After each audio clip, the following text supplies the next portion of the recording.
Like, we don't know what social media and the way girls are treating each other and the way boys are treating girls are going to impact these young women in the long run. And I'm nervous about it. I see the effects of it in the day to day. What are you most nervous about? That we are going back to placing all of a woman's value on her body and what she does sexually. Yeah, more so than ever. Yeah. Yeah, more so than ever.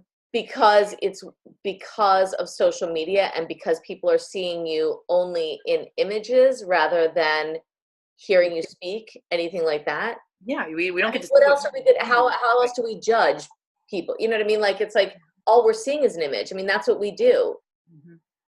And You know, then the girls are so eager to talk about it. They know it. They buy in and they live it, and they get to camp and they leave it and they say, it's so wrong, it's so bad, like it's so harmful. I feel bad when I go to sleep at night. I wake up in the morning, if I don't have enough likes, I feel, they know the stress it's putting on them, but they can't detach. They can't let go and cut it off.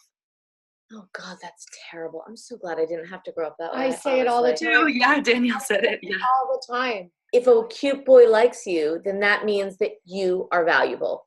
If you get 1,000 likes on, oh, you're so hot, goals, you know, that tells you that you have value. If a hot guy likes you, you have value. You know, if a hot girl likes you as a boy, you have value. If you're the king, if you're the you know, the captain of the lacrosse team, you have value. We do it all the time in society. But why? Yeah. So is it okay if I tell you about the Instagram Hannah Curtis? I don't want to go off on a tangent. No, go ahead. Yeah, please. So a great example of that is one of our Girls Leadership Camp graduates asked me to run a workshop at one of our Winter Boost one-day conferences for middle schoolers. And she wanted to do it about social media and body image and how girls are treated different than boys and how we can rewrite the way we do it with our peer groups. And it was the first time I had a high schooler come back to do a workshop. We kind of saved that for the adults because we're the professionals, and but she knew best, right? She's in it. She's living it. And she had great perspective, similar to your daughter. Like she gets it and she can see right through all of it. So with the middle school girls who all had phones, who all had Instagram, she put up a picture of herself on the board, and it was her in a bikini doing like a strong woman power pose on the top of a cliff with this beautiful lake, like she was about to jump off. And she blacked out the comments and she asked the girls, what do you think was commented on my photo? And without missing a beat, these girls were like, oh my God, gorge, goals, beauty, love you, miss you, blah, blah, blah, blah, blah. Just all this like about her body. And then she's like, you're right, and showed them the comments, and it was everything that they had said. Like they've been, there's a script, and if you don't fulfill that script, then you don't get to be friends, don't get to follow, whatever. You don't get the likes back.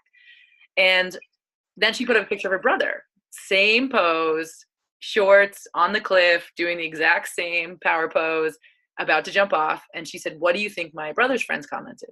And they were, the girls didn't know. They were like, we don't know what boy, you know, like what do they comment on each other's stuff?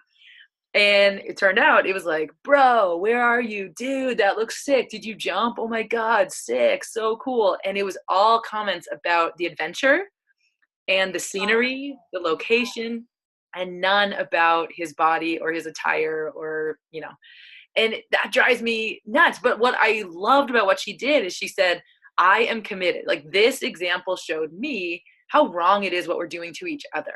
Yes. I'm committing to go back to my friend group and change the way I comment. And I'm just going to start with me because that's all I can control right now.